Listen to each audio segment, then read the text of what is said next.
I used to think failure was just failure. A red F on a paper, a silent dinner with my father, another door closing before I even reached the handle. But then I met a man who taught me something different, taught me that failure can be a teacher, if you're willing to listen. My name's Drew Calhoun, and yeah, I'm that Calhoun, the one from the family with half of Wall Street in their back pocket. My dad, Jackson Calhoun, built a tech empire with steel nerves and zero tolerance for excuses, and I was his only son, the one who failed chemistry.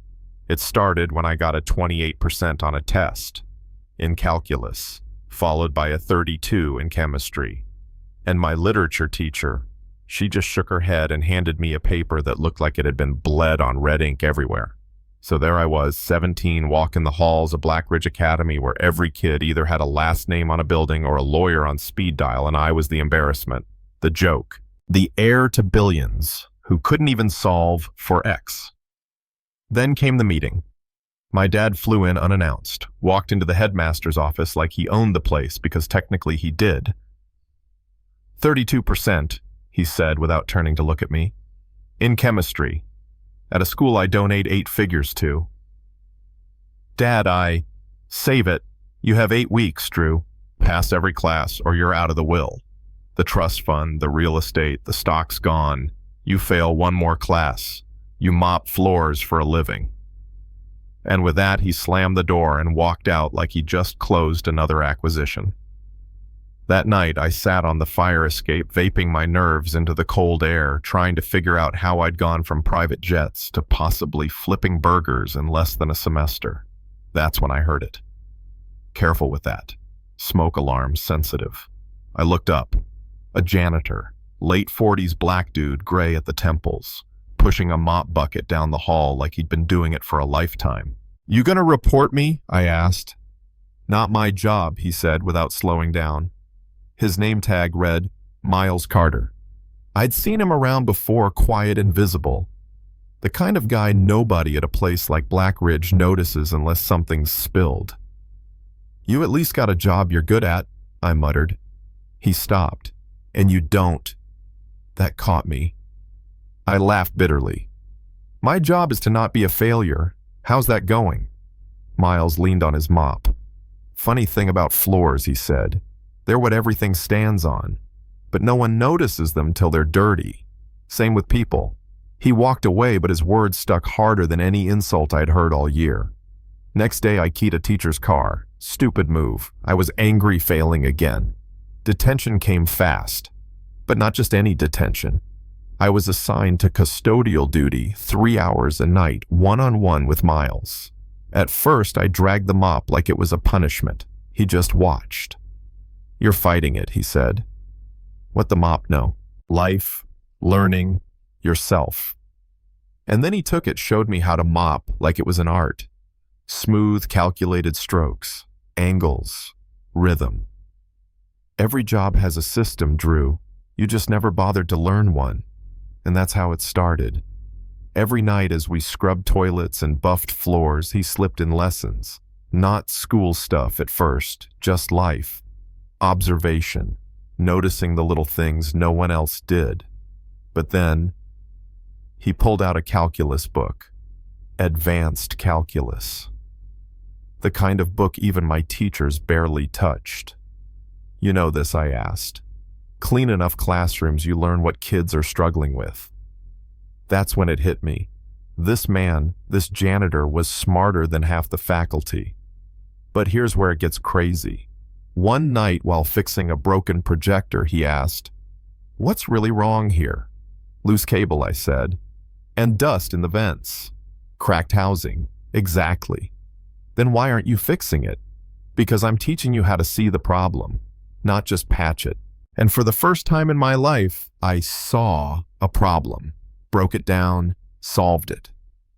"You could have done that in 5 minutes," I told him. "Yeah," he said. "But then you'd have learned nothing." I started showing up early before sunrise.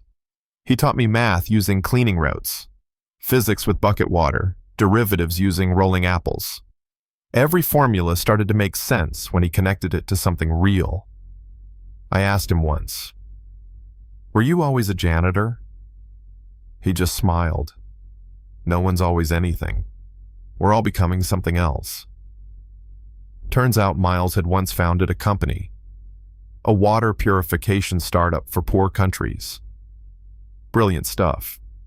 Until my father's company crushed it in a hostile takeover, buried the patents, accused him of theft, destroyed his name. My own father. I hacked into some files using credentials from a summer internship I never bothered to attend. What I found made me sick. Emails, fabricated evidence. One line from my father burned into my mind.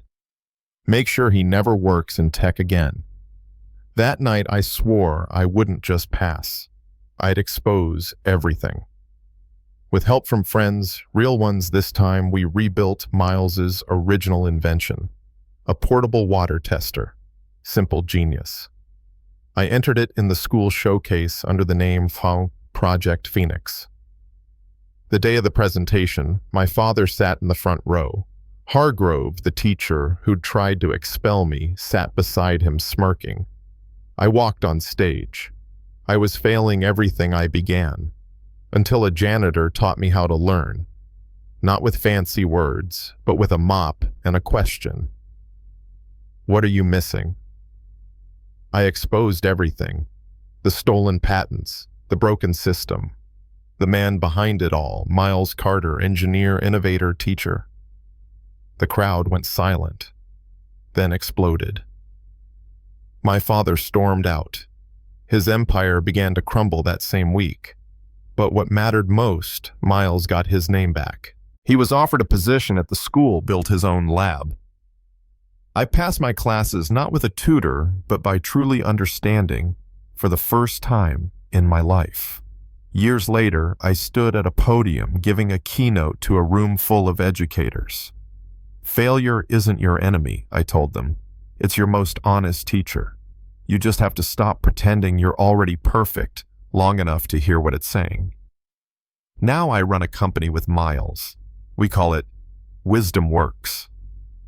We hire janitors, barbers, mechanics, people who've lived and learned without a degree to prove it.